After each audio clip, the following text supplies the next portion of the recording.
एक सुंदर सूचना आई है। ये स्थल तो वृंदावन का अत्यंत दिव्यतम स्थल है, श्री हितरास मंडल, जिसकी चर्चा हम कर चुके हैं। यही स्थान है जहां श्री हरिराम व्यास जी ने, जिनका चरित्र कहा गया, इसी स्थान में राधा रानी का नूपुर खुल गया था, तो रास में अपने यज्ञोपवीत को तोड़ करके नूपुर गूंथा था। साक्षात लाडली जी विराजमान है। स्थान बहुत छोटा है, लेकिन वृंदावन का एक अनुपम स्थान है, बड़ा दिव्य स्थान है। यहाँ बैठकर कोई चर्चा करने में बड़ा सुख मिलता है। और बड़ी दिव्यता की बात यह है कि महाप्रभु श्री हरिवंश जी के परम कृपा भाजन श्री हित दामोदर दास जी सेवक जी यहाँ इस वृक्ष में समाहित हुए। ये जो वटवृक्ष है, इसमें सदेह विलीन हुए। उधर पीपल वृक्ष है, उसमें हित ध्रुवदास जी, जिनकी छवि उधर लगी हुई है, 42 लीला जिनका, सदेह उस वृक्ष में समाहित हुए हैं। ऐसे दो दिव्य वृक्ष यहाँ विराजमान है। और पूज्य महंत श्री लाडली शरण जी महाराज के जब से सेवा का सौभाग्य मिला है, तब से निरंतर संत सेवा का विस्तार हुआ है। हमारे श्री सुंदरदास जी महाराज बैठे हैं। हमारे वृंदावन के अखाड़ों में पूज्य श्री लाडली शरण जी की संत सेवा का आदर्श इनके जैसा अद्भुत है।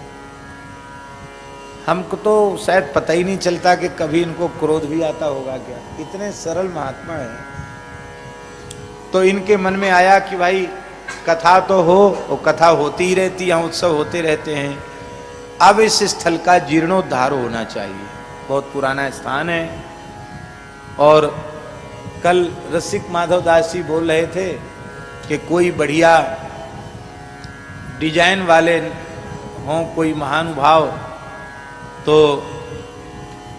जो इसको पूरे को ठीक से देख करके पुनः इसको और बृहद कैसे बनाया जा सकता है, ज़्यादा से ज़्यादा लोग कैसे बैठ सकते हैं, क्या कल्पना की जा सकती है, ऐसा कोई हो तो बहुत अच्छा है। तो ठाकुर जी ने बड़ा सहयोग किया।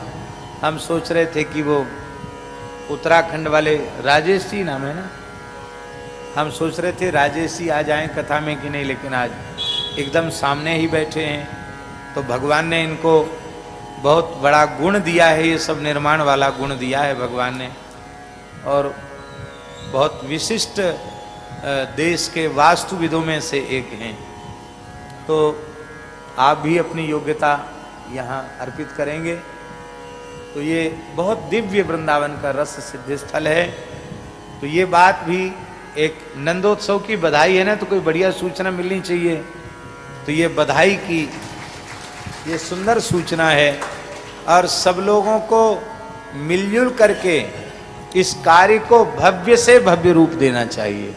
भगवान ने जिसको जैसी सामर्थ्य दी है, सबको अपनी सामर्थ्य का उत्तमोत्तम विनियोग भी इस रास मंडल में करना चाहिए।